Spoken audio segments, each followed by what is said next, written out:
and play on 2nd and 10. That's his youth right there. Tagovailoa trying to make up for it. Fires to the end zone. Touchdown! Alabama wins! Today I'll be continuing with my college football schedule preview and point spread prediction videos with the Penn State Nittany Lions. So Penn State's non-conference schedule is no tougher than last year. It's about as easy as it gets. They get 3 guaranteed wins against Group of 5 teams: Marshall, Temple, and Buffalo. But Marshall is sometimes a good Group of 5 team, but not last year. And even if they are good, they won't be much, if any, of a challenge for Penn State. And it's good that they get Temple for one of their road games, because Temple is not even a very good Group of 5 team, and Buffalo last year wasn't very good even for their level. And Penn State will play 7 different conference opponents than they did last year. So last year they played Oregon, UCLA, Iowa, Ohio State, Indiana, Michigan State, and Nebraska. And this year they will play instead Wisconsin, USC, Michigan, Purdue, Washington, Minnesota, and Maryland. And that makes the conference schedule a whole lot easier than last year because they avoid all of Oregon, Ohio State, and Indiana. This schedule is overall pretty easy, to where that if Penn State goes 10-2 and they lose 2 of the 3 games against Michigan, USC, and Washington, I would only give them a 50-50 chance of making it to the college football playoff. Because while I know all of the 10-2 Penn State teams under James Franklin would have made a 12-team playoff, all of those teams had a much more talented roster than this Penn State team will have. This will be Penn State's worst roster in a long time.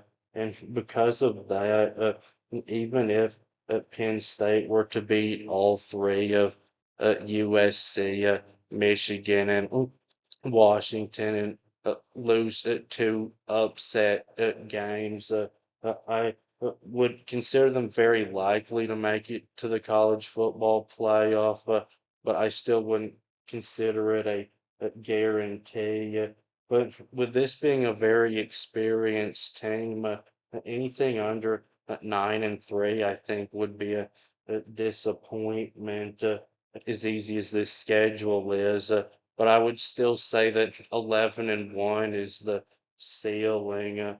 So to have a Friday night road game at Penn State got it good, with it being Northwestern, because when it comes to tough places to play in the Big Ten, Northwestern is at the very bottom. Their stadium only has a capacity of about 35,000, and they never even come close to selling it out.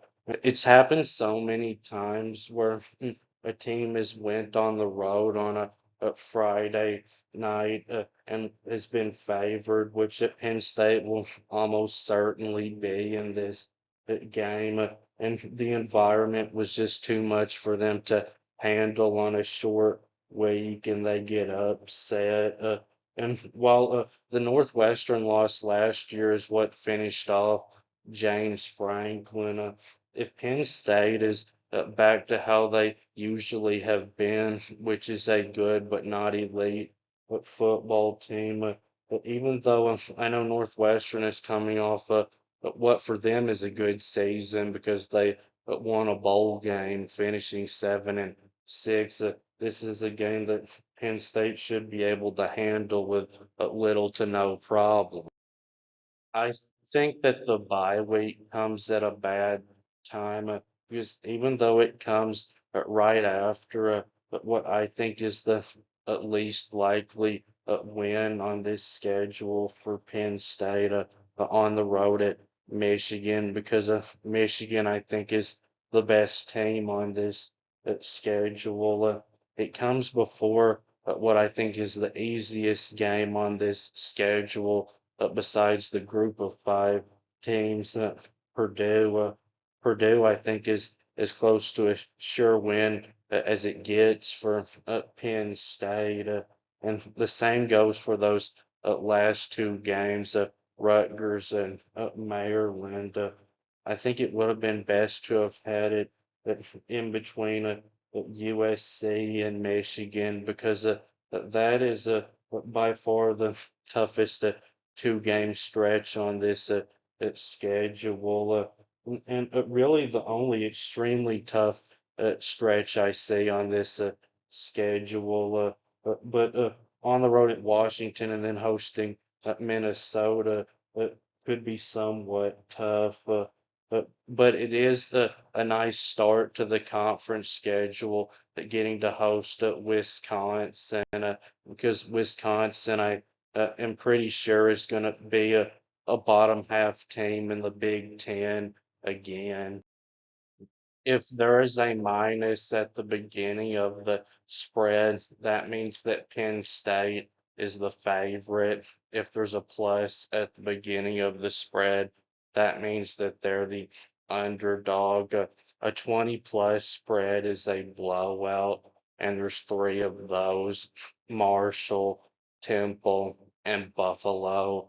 A 10 to 19 spread is medium, and there's five of those: Wisconsin, Northwestern, Purdue, Rutgers, and Maryland.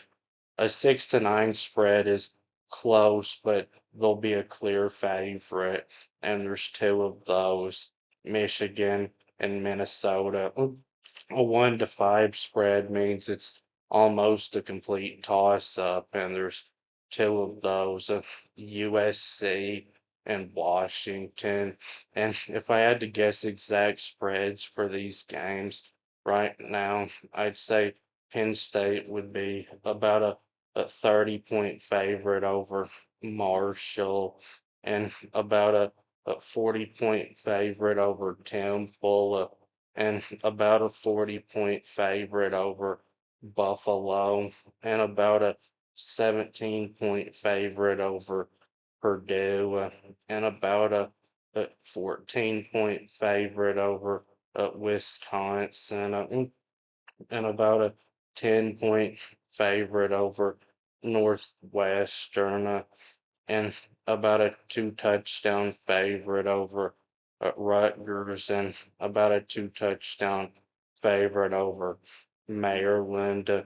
I'd say Penn State will be a field goal favorite over USC, but only because it's at home. On the road, I think Penn State would be a slight underdog in that one.